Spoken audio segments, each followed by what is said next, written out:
अस्सलाम वालेकुम स्टूडेंट्स। आज का जो हमारा लेक्चर है वो है remaining portion of branches. Next branch है इंडस्ट्रियल केमिस्ट्री। नाम से शो है ऐसी केमिस्ट्री जो इंडस्ट्री से रिलेटेड होती है, उसे हम इंडस्ट्रियल केमिस्ट्री कहते हैं। लेकिन इसकी एक प्रॉपर डेफिनेशन होती है, उसका हम देखते हैं। The branch of chemistry in which we discuss about the branch of chemistry that deals with the manufacturing of the chemical compounds. Industry के अंदर डिफरेंट केमिकल कंपाउंड्स को प्रिपेयर करना, मैन्युफैक्चर करना, डिफरेंट रिएक्टेंट्स को यूज करते हुए, इसे हम क्या कहते हैं? Industrial chemistry. मतलब केमिस्ट्री की ऐसी ब्रांच जिसमें हम इस चीज़ के साथ डील करते हैं कि हम केमिकल कंपाउंड्स को इंडस्ट्रीज के अंदर जो है उसको मैन्युफैक्चर करें, उसको हम कहते हैं industrial chemistry. It deals with the manufacturing of the basic chemicals.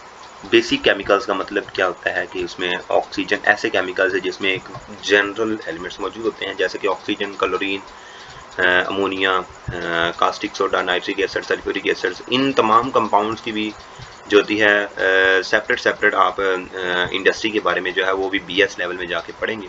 वहाँ पे आपको नाइट्रिक एसिड की अलग इंडस्ट्री मिलेगी, सल्फ्यूरिक एसिड की अलग इंडस्ट्री मिलेगी, caustic soda NaOH sodium hydroxide, इसकी अपनी एक अलग इंडस्ट्री मिलेगी। अमोनिया को प्रिपेयर करने की अलग इंडस्ट्री मिलेगी।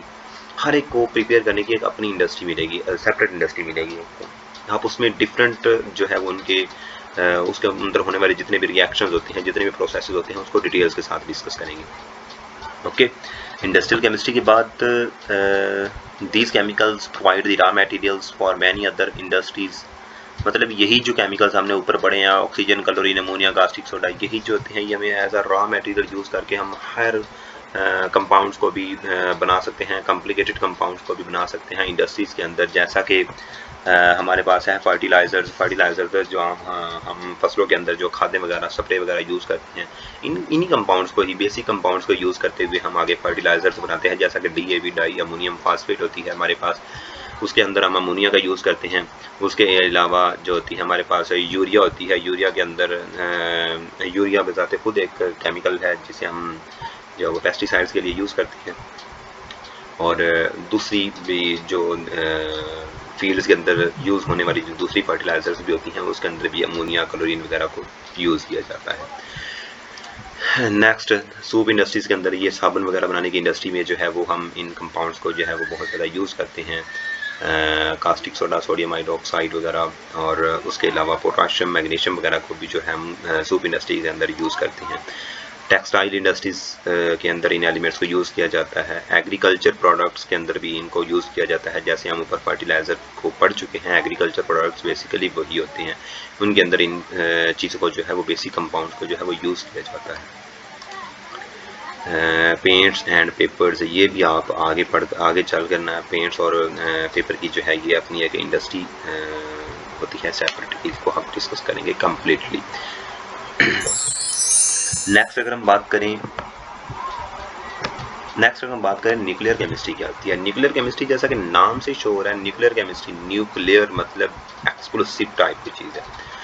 हम जो है एनर्जी को यूज़ करते हुए, the nuclear chemistry is the branch of chemistry that deals with the radioactivity, nuclear processes and properties. nuclear processes मतलब जितने भी फिशन एंड फ्यूजन रिएक्शंस हो रहे होते हैं उनका मुताला, और रेडियो एक्टिविटी जितनी भी रेडिएशंस जो होती हैं वो एवेलुएट हो रही होती हैं, उनकी स्टडी को हम जो है वो न्यूक्लियर केमिस्ट्री की ब्रांच के अंदर डिस्कस करते हैं। और न्यूक्लियर केमिस्ट्री इसी ब्रांच को यूज़ करते हुए पाकिस्तान एक एटमी पावर बना है, उसने जो है वो हाइड्रोजन बॉम्ब बना लिया है, और डिफरेंट तरह के जो है वो अब आगे मज़ीद अपना असला वगैरह बना रहे हैं, बॉम्ब बना रहे हैं। एटमी पावर भी इसी वजह से बना है, न्यूक्लियर केमिस्ट्री को यूज़ करते हुए। इसके अंदर यूरेनियम को मोस्टली यूज़ किया जाता है। यूरेनियम काफ़ी एक्सपेंसिव भी होता है, लेकिन उसके अंदर जो रेडिएशंस होती हैं वो बहुत ही ज़्यादा फास्ट होती हैं। जब उनके ऊपर फिशन रिएक्शन होता है या फ्यूजन रिएक्शन होता है, तो वो हाई अमाउंट ऑफ एनर्जी जो होते हैं वो रिलीज़ करते हैं। उसी एनर्जी को अगर डिफरेंट प्रोसेसेस के अंदर भी यूज़ किया जाता है। न्यूक्लियर केमिस्ट्री के अंदर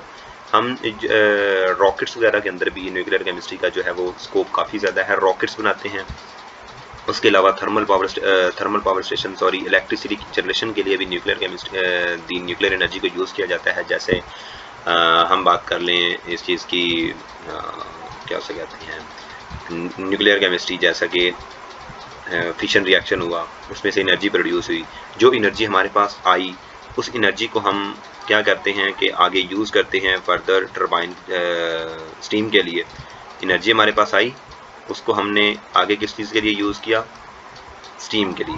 ओके, स्टीम आगे क्या करती है, स्टीम आगे जो होती है वो टरबाइन को चलाती है। टरबाइन आगे क्या करती है, टरबाइन जब मूव करती है तो वो मोटर को चलाती है, मोटर को मूव करवाती है। मोटर मूव करेगी तो हमारे पास इलेक्ट्रिसिटी जनरेट होगी। मींस के न्यूक्लियर एनर्जी जो होती है वो आगे इलेक्ट्रिसिटी भी प्रोड्यूस करने के लिए यूज़ की जाती है। The study of the chemical effects resulting from the absorptions of the radiations within the animals, plants and the other material। ये भी इसकी सिंपल एक डेफिनेशन ही है, इसको आप पढ़ लीजिएगा। नेक्स्ट अगर हम देखें मेडिकल ट्रीटमेंट के अंदर जो है वो न्यूक्लियर केमिस्ट्री का बहुत ज़्यादा यूज़ किया जाता है, जैसे कि रेडियोथेरापी होती है। डिफरेंट एलिमेंट्स डिफरेंट एलिमेंट्स को जो है वो डिफरेंट डिजीज़ के लिए जो है वो यूज़ किया जाता है। जैसे हमारे पास आयोडीन है, ये हमारी जो ये गला ख़राब होता है, गल्लड़ की बीमारी होती है, इसके लिए यूज़ किया जाता है। उसके अलावा कोबाल्ट 16 जो होता है ये भी जो है वो बीमारी के लिए यूज़ किया जाता है। तो न्यूक्लियर केमिस्ट्री का जो अगर हम स्कोप की बात करें तो ये काफ़ी ज़्यादा स्कोप है। सिंपली इसके अंदर न्यूक्लियर केमिस्ट्री के अंदर क्या क्या चीज़ें हम डिस्कस कर रहे होते हैं, रेडियो एक्टिविटी, न्यूक्लियर प्रोसेसेस जितने भी हो रहे होते हैं वो सब के सब न्यूक्लियर केमिस्ट्री के अंदर हम डिस्कस करते हैं।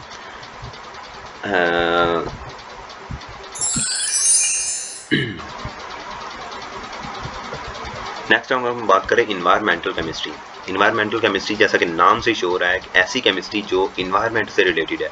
इन्वायरमेंट मतलब हमारे माहौल से रिलेटेड है, उसे हम उस केमिस्ट्री की स्टडी को हम क्या कहते हैं, इन्वायरमेंटल केमिस्ट्री। लेकिन ये तो हमारी वर्डिंग में है ना, हम इसकी एक प्रॉपर डेफिनेशन अब अगर हम ये तो इम्तिहान में लिखे हैं तो हमें नंबर नहीं मिलेंगे, लेकिन इसकी प्रॉपर डेफिनेशन होती है अकॉर्डिंग टू बुक, वो हम अगर देखते हैं तो कुछ इस तरह की होती है। It is the branch of chemistry in which the branch of chemistry in which we study about the component of the environment and the effect of the human activities on the environment। मतलब ये chemistry की ऐसी branch होती है जिसमें environment के component को study करते हैं और ह्यूमन एक्टिविटीज़ के इन्वायरमेंट के ऊपर क्या इफेक्ट होते हैं इनको स्टडी करते हैं। ये हमारे पास क्या होता है, इन्वायरमेंटल केमिस्ट्री होता है। It relate with the biology, environmental chemistry biology के भी रिलेटेड है क्योंकि इसके अंदर ह्यूमन एक्टिविटीज़ को इन्वायरमेंट के ऊपर के साथ रिलेट किया गया, तो इसे हम बायोलॉजी के साथ भी रिलेट कर सकते हैं। जियोलॉजी ज़मीन का मुताला, इकोलॉजी और सॉइल और वाटर, ये सब की सब जो होती हैं वो इसके अंदर आ जाती हैं। नेक्स्ट अगर हम इसकी लास्ट ब्रांच की बात करते हैं तो वो है एनालिटिकल केमिस्ट्री। एनालिटिकल केमिस्ट्री में बेसिकली हम क्या चीज़ कहते हैं, analytical chemistry it deals with the separations and analysis of sample to identify its component. Analytical chemistry में एक सैंपल को एनालाइज करते हैं, एक सैंपल को एनालाइज करते हैं, एक जनरल किसी भी चीज़ का मुताला करने के लिए उसमें से एक सैंपल लेते हैं, सैंपल के हम क्वालिटेटिव और क्वांटिटेटिव एनालिसिस करते हैं, उसके मुताबिक हम आगे उसको यूज़ करते हैं, इसे हम कहते हैं एनालिटिकल केमिस्ट्री। अब हमारे पास जो होती है वो सेपरेशन कितनी तरह की होती है, बेसिकली क्वालिटेटिव होती है और क्वांटिटेटिव होती है। Qualitative simply the provide the identity of substances यानी composition of chemical species. Quality हमने देखनी है कि वो किस क्वालिटी का सैंपल है, अच्छी क्वालिटी है, बुरी क्वालिटी है। मतलब जस्ट हम आइडेंटिफाई करने के लिए, जिस चीज़ में हम सिर्फ आइडेंटिफाई करने के लिए एनालिसिस करते हैं उसको हम कहते हैं क्वालिटेटिव एनालिसिस। नेक्स्ट अगर हम बात करें क्वांटिटेटिव एनालिसिस, क्या करते हैं, क्वांटिटेटिव एनालिसिस जो होता है वो क्वांटिटी के रिलेटेड होता है। क्वांटिटी के हिसाब से अगर हम एक सब्सटेंस को जो है वो डिस्कस करते हैं, उसको एनालाइज करते हैं तो उसे हम कहते हैं quantitative analysis. It determine the amount of each component. For example हमारे पास एक सैंपल है, हम डिस्कस करने जा रहे हैं साल्ट और वाटर के सॉल्यूशन। ये हमारे पास एक है सॉल्यूशन, साल्ट और वाटर। हम इसके एक सैंपल को लेते हैं, सैंपल के अंदर अब दो कंपोनेंट है, साल्ट ऊपर से आ रहा है, नीचे सॉल्यूशन आपके पास पड़ा हुआ है। ओके, सॉरी, नीचे हम वाटर रखते हैं। अब हम इसके अंदर दो कंपोनेंट हो जाते हैं, साल्ट एक ऊपर से आ रहा है, नीचे वाटर पड़ा हुआ है।